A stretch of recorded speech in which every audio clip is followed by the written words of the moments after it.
Le sport avec la 111e édition du Tour de France qui s'est lancé pour la première fois d'Italie. Aujourd'hui entre Florence et Rimini, 206 km très accidentés, 7 ascensions au total. Une première étape qui lance parfaitement cette édition de la Grande Boucle. Et un premier maillot jaune, Christopher Philoc. Oui, Wilfried est sur les épaules d'un Français, celle de Romain Bardet, auteur d'une attaque fulgurante pour sortir du peloton à 52 km de l'arrivée avec son équipier Frank Van Der Broek. Ils ont résisté au retour du peloton pour moins de 10 secondes.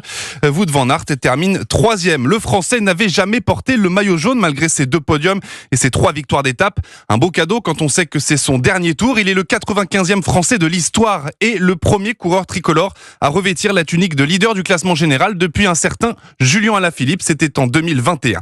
En tout cas, une première journée très difficile et un des facteurs principaux était la chaleur, jusqu'à 35 degrés à l'ombre.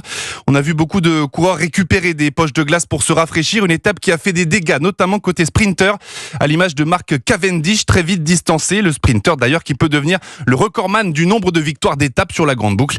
Il en est actuellement à 34 comme Eddy Merckx. Christopher Philoc. Et demain, pour la deuxième étape, toujours en Italie, les coureurs s'élanceront de Cesenatico pour rejoindre Bologne, un tout petit peu plus de 199 km.